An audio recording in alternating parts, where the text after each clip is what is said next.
Be inspired, supported, and empowered. This is the Global Healthy Living Foundation podcast network. Welcome to The Health Advocates, a podcast that breaks down major health news of the week to help you make sense of it all. I'm Stephen Newmark, Chief Policy Officer at the Global Healthy Living Foundation. Our goal is to help you understand what's happening in the healthcare world to help you make informed decisions to live your best life. If you've been feeling whiplash watching health policy over the last year, from agency shakeups to vaccine battles to funding threats, you're not alone. A lot of what happens in Washington feels chaotic, opaque, and disconnected from real life. That's why today's episode is important, because quietly and somewhat surprisingly, Congress has reached a bipartisan agreement on a major package of healthcare policies that, while not perfect, includes real wins for patients, protects core public health agencies, and finally takes meaningful steps to rein in pharmacy benefit managers, or PBMs. The package has not crossed the finish line yet. Both the House and the Senate still need to pass it, and things could still change. But taken as a whole, it represents a rare moment where the patient priorities actually broke through a deeply polarized Congress.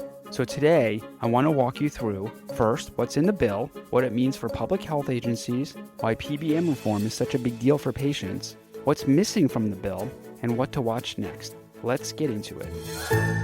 At its core, this is a health and human services funding bill, part of a broader package of government spending bills covering labor, education, defense, housing, transportation, and more. For the fiscal year 2026, the bill would provide $117 billion for HHS. That's about $210 million more than last year, and roughly $33 billion more than the Trump administration requested.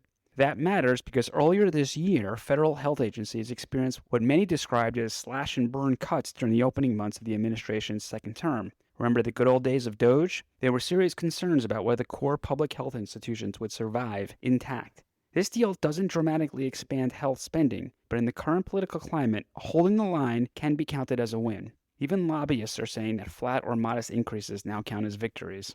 So what does this mean for public health agencies? Let's talk specifics. The CDC, the Centers for Disease Control and Prevention, is going to receive $9.2 billion. That's more than double what the administration originally proposed and avoids nearly 20% cuts that House Republicans had floated earlier. Given the CDC's central role in disease surveillance, outbreak response, and public health guidance, this is a big deal. What about the NIH? Well, the National Institutes of Health would receive nearly $50 billion, 48.7 to be exact, including $1.5 billion for ARPA-H, the Advanced Research Agency focused on high-risk, high-reward science. That's a slight increase from last year, but critically about 40% more than the Trump administration requested. Within NIH, Congress specifically boosted funding for cancer research, which is up $128 million, Alzheimer's research, which is up $100 million, ALS research, up $15 million, and increased funding for the National Institute of Allergy and Infectious Diseases. These are targeted investments in diseases that affect millions of families. The bill also extends several programs that patients and advocates have been fighting to protect, such as telehealth.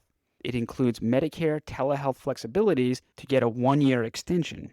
This will allow older adults and people with disabilities to continue seeing clinicians virtually, something many rely on due to mobility, geography, or chronic illness. Advocates were hoping for a permanent fix. This isn't that, but it does avoid a sudden cutoff. The Hospital at Home program is also extended for another 5 years through 2030. This allows eligible patients to receive inpatient-level care safely at home, something many patients strongly prefer. Funding for community health centers, which serve millions of low-income and underserved patients, is extended again, though still it's only year to year. The bill provides $42 million to continue implementing the No Surprises Act, which protects patients from surprise medical bills. This funding will help go towards enforcement, which really matters because laws without enforcement don't protect anyone. Now here's the big patient win, PBM reform. This may be the most significant patient-focused piece of the bill to date. PBMs have been under scrutiny for years and for good reasons. Pharmacy benefit managers sit in the middle of the drug pricing system, deciding which drugs are covered, which pharmacies patients can use, and how much everyone pays. But their business practices have largely operated behind closed doors. This bill would spread pricing in Medicaid, where PBMs charge states more than they pay pharmacies, require PBMs in the commercial market to pass through 100% of rebates to employer-sponsored health plans, delink PBM revenue from drug prices in Medicare Part D, removing incentives to favor higher-priced drugs, and require PBMs to charge transparent, bona fide service fees. Why does this matter for patients? Because PBM incentives directly affect out-of-pocket costs, pharmacy closures, especially in rural and underserved areas, and access to the medications your doctor actually prescribes. This is one of the clearest examples where patient advocacy has paid off. It took many years and many folks traveling to Washington, talking to representatives, but it looks like we're finally going to get a payoff. So, what's not in the bill? Let's be clear about what didn't make it in. Congress avoided the most politically explosive issues, including restoring enhanced Affordable Care Act subsidies, codifying the Trump administration's most favored nation's drug policies, and any general reform of the Affordable Care Act that has been talked about from the Trump administration. Those fights aren't over, they're just postponed for another day. So what comes next? Well, the bill is not perfect, but in a moment deeply defined by polarization, misinformation, and institutional instability, it shows something important. Patient-centered advocacy still works. Public health agencies avoided devastating cuts. Research funding held steady. Telehealth survived another year, and PBMs, long shielded from accountability, finally are going to face meaningful reform. The bill still needs to pass both chambers, and implementation will matter just as much as the text. We'll be watching closely and keeping you informed every step of the way. Health policy often moves slowly, quietly, and out of the spotlight, but when it does move, it shapes access, affordability, and outcomes for millions of people.